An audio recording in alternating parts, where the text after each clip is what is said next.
आज हम पढ़ेंगे आहार के बारे में। आहार यते गलादयंत इतिहार, जिस द्रव्य का निर्धारण होता है अर्थात निकला जाता है वह आहार कहलाता है। भिन्न भिन्न प्रकार के खाने पीने के द्रव्यों में निकलते की क्रिया समान होने के कारण सबको आहार कहते हैं। संपूर्ण आहार में आहारता एक ही प्रकार की होती है। आहार के भेद क्या कहते हैं? आहार द्रव्यों की दो योनि हैं, अर्थात प्राप्ति स्थान भेद से दो प्रकार के होते हैं, स्थावर और जंगम। स्थावर को हम कहते हैं वृक्ष आदि और जंगम को कहते हैं पशु आदि। उसके बाद हम पढ़ेंगे प्रभाव भेद से भी आहार द्रव्य दो प्रकार के होते हैं, हितकर प्रभाव वाले द्रव्य, अहितकर प्रभाव वाले द्रव्य। उपयोग भेद से आहार द्रव्य चार प्रकार के होते हैं, पान पीने योग्य, ऐसा चबाने योग्य, भक्ष्य कठोर, भली भांति चबाकर निकलने योग्य, लेह चाटने योग्य। रसों के आधार पर आहार के भेद: मधुर, अम्ल और लवण, कटु, तिक्त और कषाय। ये जो छह हैं ये रसों के आधार पर आहार के भेद हैं। फिर गुणों के आधार पर आहार के भेद क्या होते हैं? ये होते हैं गुरु, लघु, शीत, उष्ण, स्निग्ध, रूक्ष, मंद, तीक्ष्ण, स्थिर। उष्ण, स्निग्ध, रूक्ष, मंद, तीक्ष्ण, स्थिर, सर, मृदु, कठोर, विषाद, विछल, शलक्षर, खल, सूक्ष्म, स्थूल, शांत और द्रव्य। ये जो हैं गुण के आधार पर आहार के भेद हैं। विकल्प भेद: संयोग भेद से आहार असंख्य प्रकार के होते हैं। हितकर आहार के उपयोग से पुरुष की वृद्धि होती है, ये हितकर आहार है। अब अहितकर आहार है। अहित आहार के उपयोग से व्याधि का कारण बनता है। आहार मात्रा पूर्ण अग्नि के बल पर निर्भर करती है। भोजन करते समय मनुष्य को कुशी के खाली स्थान को तीन प्रकार से रखना चाहिए। एक भाग को मूर्त अर्थात दो ठोस आहार द्रव्यों के लिए, एक भाग को द्रव्यों के लिए तथा एक भाग को वात पित्त कफ के लिए खाली स्थान रखना चाहिए। आहार की मात्रा का इस प्रकार उपयोग करने से किसी प्रकार का हित नहीं होता है। राशि की दृष्टि से आहार दो प्रकार का होता है, मात्रा युक्त और उचित मात्रा। आहार उचित मात्रा में न होना भी दो प्रकार का होता है, हीन मात्रा और अति मात्रा। उचित मात्रा से कम होना, उचित मात्रा से अधिक होना। अब करेंगे हम आहार पाक का। आहार पाक क्या होता है? आदान क्रम वाला प्राणवायु निकलने की क्रिया द्वारा अन्न को कोष्ठ में ले जाता है। फिर द्रव्य पदार्थ उस अग्नि के संघात को छिन्न भिन्न और मृदु आहार को समान वायु द्वारा प्रज्वलित जठाग्नि आयु की वृद्धि के लिए समय प्रकार से पचाता है। फिर आता है अवस्था पाक। अन्न पर प्राणी महस्तोत्रस कोष्ठ में और जब पहुँचता है पाचन क्रिया आरंभ हो जाती है। पाचन काल में आहार द्रव्यों का परिवर्तन तीन अवस्थाओं में होता है: मधुर अवस्था पाक, अम्ल अवस्था पाक और कटु अवस्था पाक। मधुर अवस्था पाक क्या है? विषद द्रव्यों से युक्त लिए हुए आहार के प्रथम पाक मधुर भाव से उत्पन्न हो जाता है एवं झाग युक्त कब्ज की उत्पत्ति।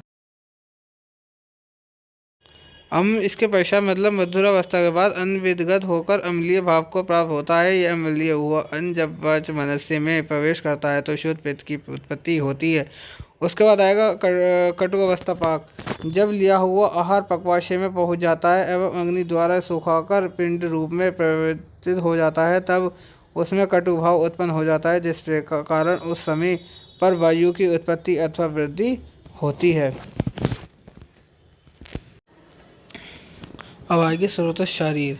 इसका है व्याख्या: सर्वनाश स्रोतासी। शरीर के वे सभी भाग जहाँ श्रवण गति क्रिया होती है वह स्रोतस है, जिससे साव निकलता हो वह स्रोतस है। उत्पत्ति क्या है? स्रोतस की उत्पत्ति में आकाश महाभूत प्रमुख है। सृष्टि की उत्पत्ति में कारणभूत होने के वाले एकाधिक भौतिक सिद्धांत के अनुसार स्रोत या विव्यक्त अभ्य पंचमहाभूत से बने हैं और उनकी उत्पत्ति के समय आकाश महाभूत का अधिकय होता है।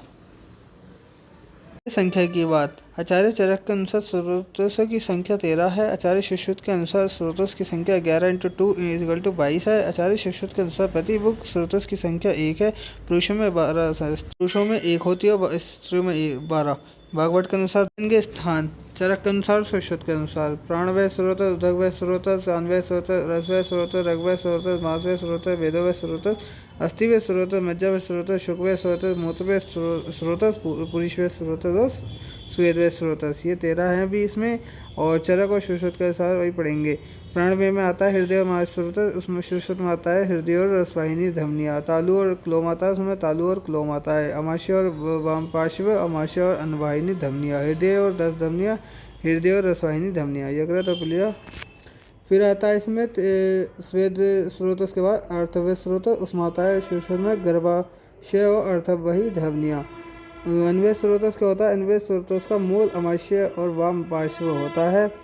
अन्वय स्रोत 2 होते हैं, इनका मूल आमाशय और अन्नवाहिनी धमनियाँ होती हैं। उसके बाद अन्वय स्रोतस दृष्टि के विषय हेतु अकाल में अधिक भोजन करने से, अहित भोजन करने से, जठराग्नि के विकृत होने से अन्वय स्रोत दुष्ट हो जाते हैं। अन्वय स्रोत दृष्टि के विशेष लक्षण: अन्न खाने की इच्छा न होना, अरुचि, अच्छी तरह न पचना और ववन का होना देखकर ये समझना चाहिए कि अन्वय स्रोत दुष्ट हो गए हैं। अन्वय स्रोत के विरुद्ध होने पर लक्षण क्या होते हैं? आदमय, शोल, द्वेष, धवती, पिपासा, अंतः और मरण भी प्राप्त होती है। घृणी क्या होता है? ड्यूडेनम कहते हैं घृणी को। अग्नि अधिष्ठानम अन्नस्य घृणात् घृणी माता, अग्नि का स्थान होने से घृणी अन्न का ग्रहण करती है, उसका पाचन करती है, इसे घृणी कहा जाता है। उसके बाद आता है हमारा पित्तधरा कला। पित्तधरा कला क्या है? छठी पित्तधरा नामक कला है जो अमाशय से निकलकर की ओर जाने के लिए आए हुए उपयुक्त चारों प्रकार के अन्नपान को धारण करती है। मनुष्य की आंतरी इसमें पहुँचता हुआ चारों प्रकार का उपभोक्त अन्न उचित काल में पित्त के तेज से जीर्ण हो जाता है तथा शोणित भी हो जाता है। ऐसे कि आपको इसमें और अपडेट चाहिए और डिटेलिंग में चाहिए आहार, तो आप मुझे इसमें कमेंट कर देना, और कुछ समझ ना आए तो आप मुझे कमेंट करके पूछ लेना। लाइक करें, शेयर करें एंड सब्सक्राइब करें।